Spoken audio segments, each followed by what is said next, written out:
Hello students, welcome back to Griffith CSEC Social Studies class. Today we will be looking at the Social Studies May-June 2019 Paper 2, Question 2. If you are stopping by my channel for the very first time, welcome. Please subscribe, like and share this video. The first question is, state two types of social group other than formal groups. Two types of social groups, right?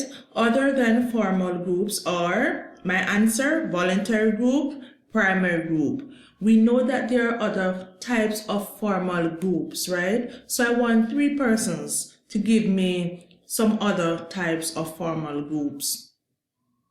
Secondary group, very good. Two more. Peer group, that is correct.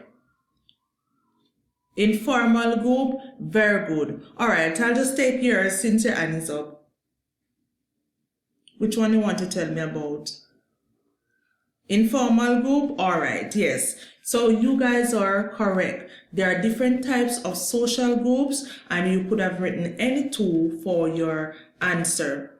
The next question is, state two characteristics of a government that will help to classify it as a formal group. There are certain characteristics that a formal group has in order for it to be classified as such. Two of those characteristics are, there are procedures whereby persons may become members. There are clear lines of authority with elected members or appointed leaders. A constitution may be drawn up outlining the goals of the group. Also, there might be rules and sanctions.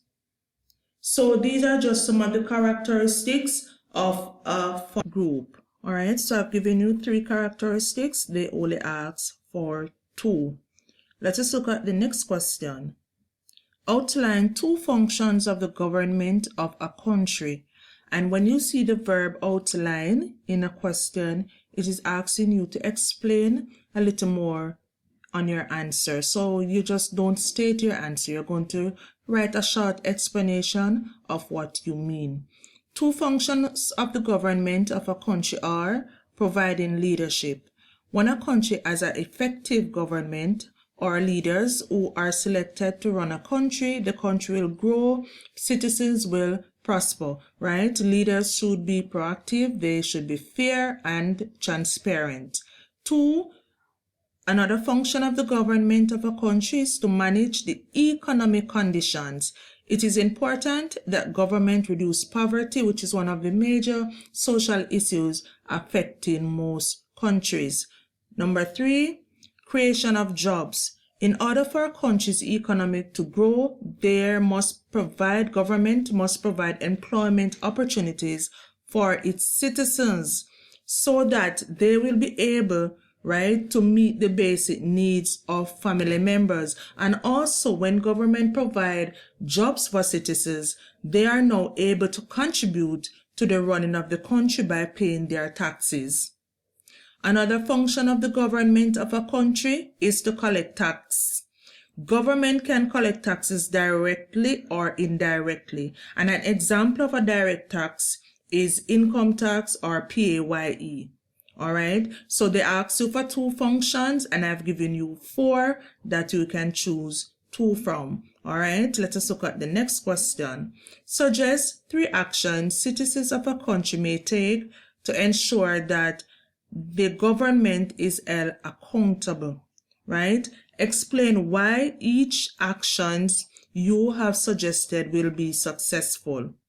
All right, so we know that accountability is very important, right, when it comes on to government, because it is a way of evaluating the effectiveness of the government to ensure that they are performing to their full potential, to ensure that there's no corruption, right, etc.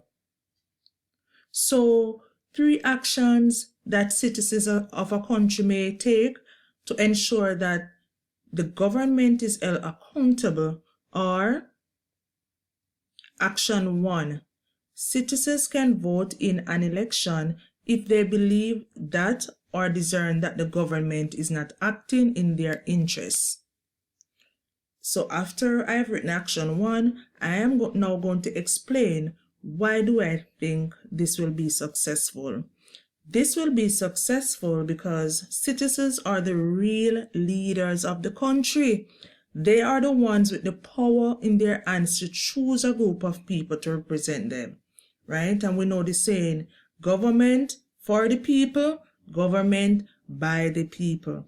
If this is not being done, citizens can remove them by ensuring that they vote whenever it is election time. So I have given you my first action and my justification why I believe that this action will work. Action 2, demonstration or protest against the government to ensure that they are held accountable. Justification, this will be successful because citizens can have a peaceful march with proper clearance of the law, so they can go to the police station and get the clearance to demonstrate or protest, right? So they will go through the relevant process so that the demonstration can take place.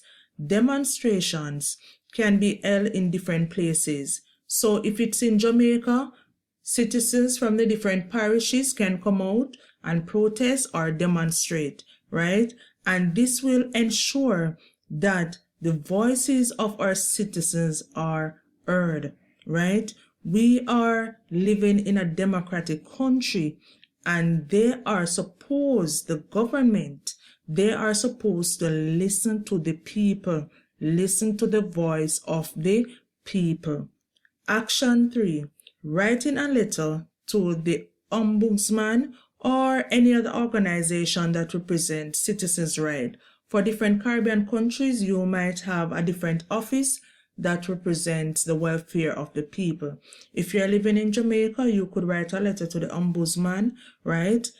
And a justification for this will be successful because citizens can write their concerns to with the government, so they could write about the concerns that they're having with the government, and the relevant office can investigate this or these concerns, and they can be advised accordingly, right? So citizens will be advised as to what they can do next or how the issue can be solved, right? Action 4, citizens can educate themselves about good governance. Action 5, voicing their concerns using social media. Action 6, using the mass media to voice their concerns, writing to the newspaper, calling in on radio shows, doing interviews, etc. Action 7, creating a pressure group, right? So the question asks you for 3 actions. I have given you 7. Yes, 7 actions. I have even given a justification for 3. Now you have 4 actions. I want you now to write on 2 of these actions and also justify your answer, why you believe that your answer will work. When you're finished, you're going to post your answers in the comment section so that we can have a discussion there. This is the end of the Social Studies Paper 2, 2019 Question 2 questions. See you in another video.